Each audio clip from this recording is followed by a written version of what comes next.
The poster girl for Overwatch herself, Tracer. Actually one of the trickier characters to get into here with our Overwatch hero guides. I'm Chris Waters, joined by Mike Mahardy, and we are going to tell you folks how to get started with speeding around, manipulating time, and filling your opponents full of little tiny bullets. She's a deceiving character because you don't want to just necessarily be killing people. She can, but that's not her main focus. My main focus when I play Tracer is to annoy people, stop them from getting to the objective, distract them, take out their offensive characters who are just as mobile as me. Just all in all, try to make life difficult for the other team. And that is a hugely important strategic consideration in Overwatch. Keeping enemies off the point, stringing out their teams so they don't arrive at the point in a group because one or two of them are off trying to chase you down as Tracer.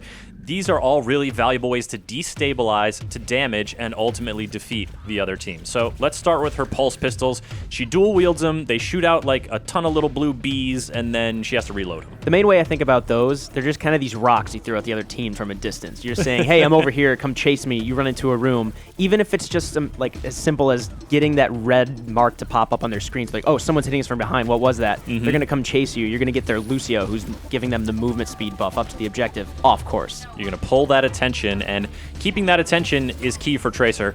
Also, avoiding that attention once you have it is key because Tracer does not have a ton of health, and this is where her primary ability comes into play.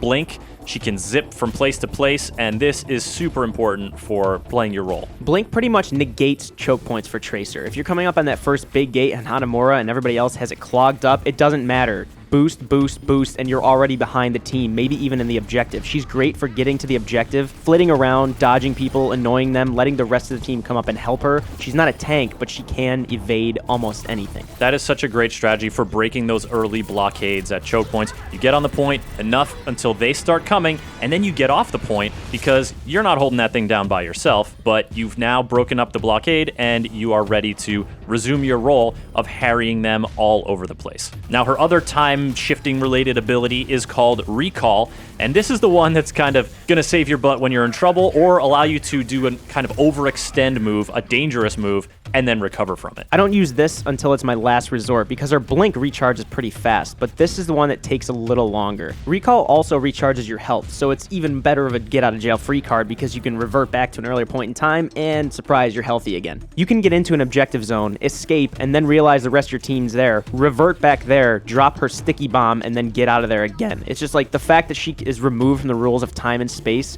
makes her such a hard character to learn, but such a hard character to deal with from the enemy's perspective. And that sticky bomb you're talking about is Tracer's ultimate, the Pulse Bomb, which actually is one of the more frequently refilling ultimates in the game, so you don't want to save this one until the perfect moment. You can use this to stick it to a big tank who is locking down the objective. You can use it to throw down in front of people who are charging in on your capture point. You can use it to blow up a Bastion or Torbjorn encampment and let your team get safe passage through there. The sticky bomb is almost weird to call an ultimate because it's not that powerful, so you want to think of it more as just this grenade that refills pretty frequently. Throw it on anything, like throw it in the middle of a few people. Throw it when you're not even sure it's going to kill them. Just use it as much as you can because she's so mobile that you don't want to be stuck for too long waiting for that perfect moment to throw it. And every time you do, it just raises your threat profile and makes your power to distract the enemy and draw their attention and get them off the point and get them all jumbled up.